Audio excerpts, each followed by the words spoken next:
Blackbeauty by Anna Sewell. Chapter 3. My Breaking In. I was now beginning to grow handsome. My coat had grown fine and soft, and was bright black. I had one white foot and a pretty white star on my forehead. I was thought very handsome. My master would not sell me till I was 4 years old. He said lads ought not to work like men, and colts ought not to work like horses till they were quite grown up. When I was 4 years old, Squire Gordon came to look at me. He examined my eyes, my mouth, and my legs. He felt them all down, and then I had to walk and trot and gallop before him. He seemed to like me, and said, "When he has been well broken in, he will do very well." My master said he would break me in himself, as he should not like me to be frightened or hurt, and he lost no time about it, for the next day he began. Everyone may not know what breaking in is, therefore I will describe it. It means to teach a horse to wear a saddle and bridle, and to carry on his back a man, woman, or child, to go just the way they wish, and to go quietly. Besides this, he has to learn to wear a collar, a crupper, and a breeching, and to stand still while they are put on, then to have a cart or a chaise fixed behind, so that he cannot walk or trot without dragging it after him, and he must go fast or slow, just as his driver wishes. He must never start at what he sees, nor speak to other horses, nor bite, nor kick, nor have any will of his own, but always do his master's will, even though he may be very tired or hungry. But the worst of all is, when his harness is once on, he may neither jump for joy, nor lie down for weariness. So you see, this breaking in is a great thing. I had, of course, long been used to a halter and a headstall, and to be led about in the fields and lanes quietly. But now I was to have a bit and bridle. My master gave me some oats as usual, and after a good deal of coaxing he got the bit into my mouth and the bridle fixed, but it was a nasty thing. Those who have never had a bit in their mouths cannot think how bad it feels. A great piece of cold, hard steel as thick as a man's finger to be pushed into one's mouth, between one's teeth and over one's tongue, with the ends coming out at the corner of your mouth, and held fast there by straps over your head, under your throat, round your nose, and under your chin, so that no way in the world can you get rid of the nasty hard thing. It is very bad. Yes, very bad. At least I thought so. But I knew my mother always wore one when she went out, and all horses did when they were grown up. And so, what with the nice oats, and what with my master's pats, kind words, and gentle ways, I got to wear my bit and bridle. Next came the saddle, but that was not half so bad. My master put it on my back very gently, while old Daniel held my head. He then made the girths fast under my body, patting and talking to me all the time. Then I had a few oats, then a little leading about, and this he did every day till I began to look for the oats in the saddle. At length, one morning, my master got on my back and rode me round the meadow on the soft grass. It certainly did feel queer, but I must say I felt rather proud to carry my master, and as he continued to ride me a little every day, I soon became accustomed to it. The next unpleasant business was putting on the iron shoes.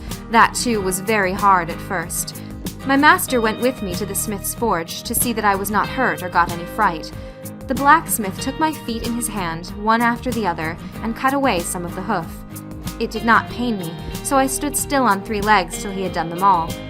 Then he took a piece of iron the shape of my foot and clapped it on, and drove some nails through the shoe quite into my hoof, so that the shoe was firmly on. My feet felt very stiff and heavy, but in time I got used to it. And now, having got so far, my master went on to break me to harness. There were more new things to wear. First, a stiff, heavy collar just on my neck, and a bridle with great side pieces against my eyes called blinkers.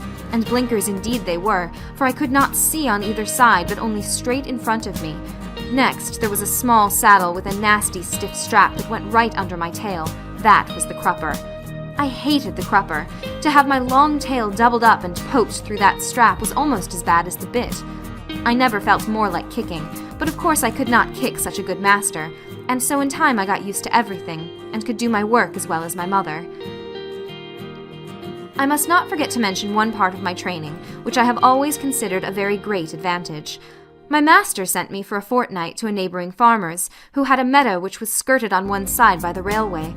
Here were some sheep and cows, and I was turned in among them. I shall never forget the first train that ran by.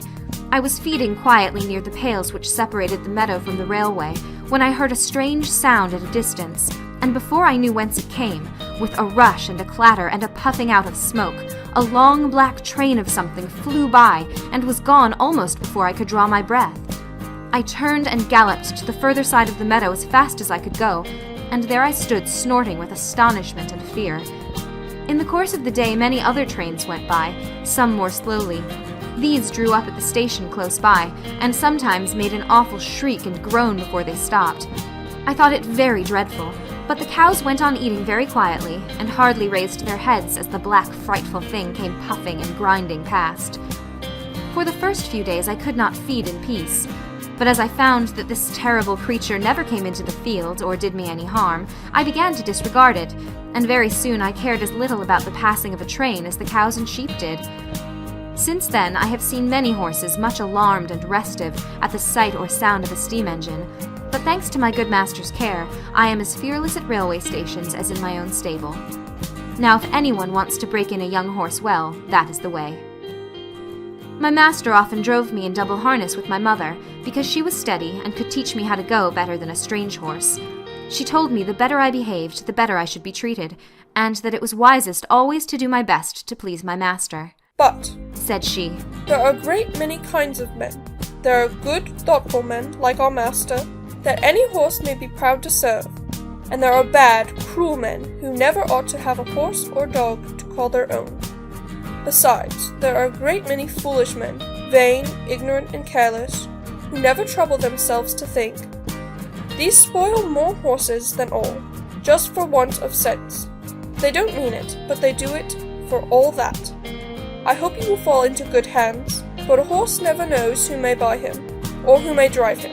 It is all a chance for us, but still I say, do your best wherever it is, and keep up your good name."